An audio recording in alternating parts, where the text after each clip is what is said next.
Hi all and welcome back to a new video. It is the Cheltenham Festival 2019 review, and just to look forward into what I'll be doing in the next month or two at the end of the jump season. So as you guys know, Cheltenham Festival was obviously last week and it went really well. There was, as you'd expect, there were many highs, there were many lows from a punting perspective, from a horse perspective, all of which I'm going to cover pretty briefly here. I've already written an article about it all, so you can see that potentially on my website, which is in the link down below, my Twitter, which is in the link down below as well, will also bring you there.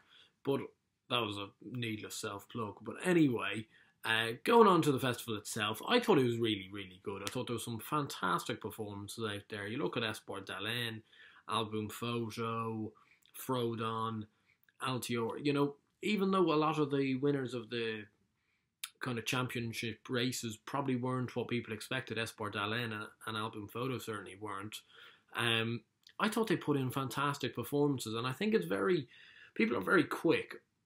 It also happens, I think, quite a lot when you haven't had the winner of a race, that you then go, that's not a good champion hurdler, that's not a good Gold Cup, or something like that. And I think it'd be far too premature to write them off as not being good additions to the race, to be honest. I know the champion hurdle slightly fell apart, but you have to put into perspective that Espoir Dallin is only 5 and he's won the race by 15 lengths.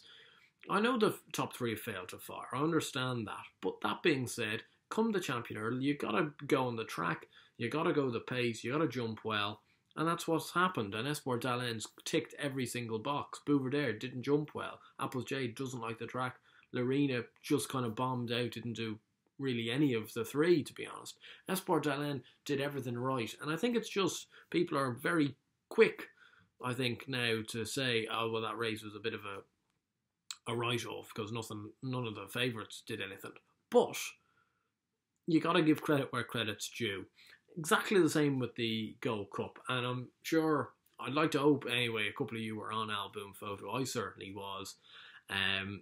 I was on them at 33-1 back in September when I posted a video, and I did a video back then. It was in the first week of September with 6 anti-post tips at the Cheltenham Festival. You can go look at it now if you want to.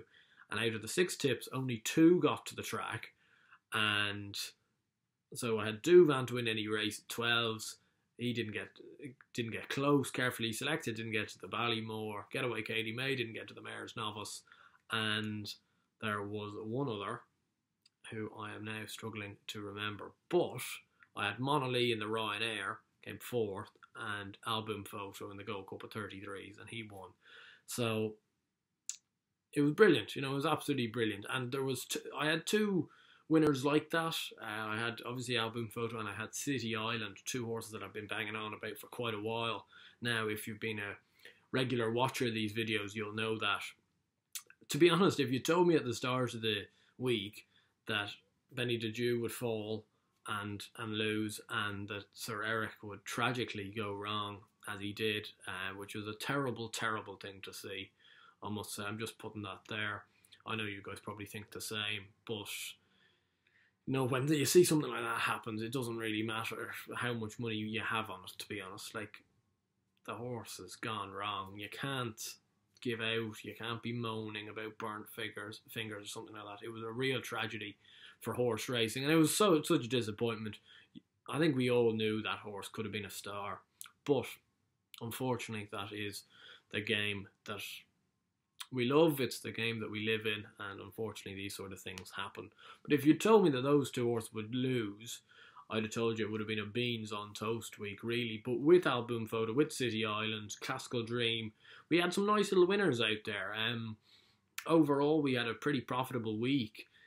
I think I had 11 winners over the 28 races, which, it doesn't sound great, but actually it made us a nice profit. And those 2 big ones tipped up at bigger prices than they ended up going off at, made the week what it was. So I'd like to extend my thanks to everyone that watched the videos. This isn't a massive kind of review video, to be honest with that. If you want to see my proper review, you probably should read the article. But it's more of a thank you to you guys out there that all watch the videos. I had fantastic viewing numbers, a lot of you guys liking, a lot of you guys commenting. It really means a lot. I got a whole influx of subscribers for last week, which is fantastic. Makes you want to do the videos more and more. Just in terms of, I suppose, some people, now it's not all of you, so obviously some of you this won't apply to, but we're interested to see whether I do kind of any sort of kind of weekly tipping or daily tipping. And the answer is yes. I've actually been running a kind of profit and loss tipping chart since early October on Instagram. And the Instagram is found below in the link. It's always in the link of all the videos. So I know some of you guys won't have Instagram accounts, but if you do, feel free to follow me there. I'll put up, not daily, but almost, probably 3 or 4 times a week, certainly. And at the moment I stand with a profit of around 2 grand over since early October to now. So it's not, I'm not setting up trees, but I'm not asking you guys to subscribe, you know, with money or something like that to give tips. I don't really see the point in that. I'm not an expert. I'm not paid to do it. So therefore, I'm giving you guys, you know, if you want a few free fancies, you know, what I think, go and follow me on Instagram. Also follow me on Twitter if you fancy it as well. I'll probably be posting more on that. I feel Twitter is a pretty good way to get out. I haven't been using it probably as much as I should have over the last year or two. But those are 2 things. If you do want to follow me on a more weekly basis, those are probably the 2 things you should be getting involved with. In terms of the bigger festivals, I will be back. I'll be doing Aintree all 3 days. I'll be doing Fairyhouse all 3 days. And Punchestown all 5 days before the end of the jump racing season. And perhaps the odd video here and there. I'll probably be a little more quiet in the summer. I don't like the flat racing quite as much. I don't think I can give you as knowledgeable opinions as I can with the jumps. So mightn't be quite as many, but I'll try to keep the content up. A lot of you guys have been asking me whether there's going to be more content. I'm just kind of reassuring you now that there will be, and obviously for those weekly tips, weekly opinions, weekly celebrations, hopefully you can go follow me on Instagram or Twitter down below, or both if you feel like it. But anyway, as I said before, a big thank you to everyone that got involved. Please keep watching the videos. There will be heaps more content come Aintree, come Fairyhouse, come Punchestown, all of that. Probably Royal Ascot in the summer as well. And until then, have your albums ready, and we'll see you next time. Best of luck.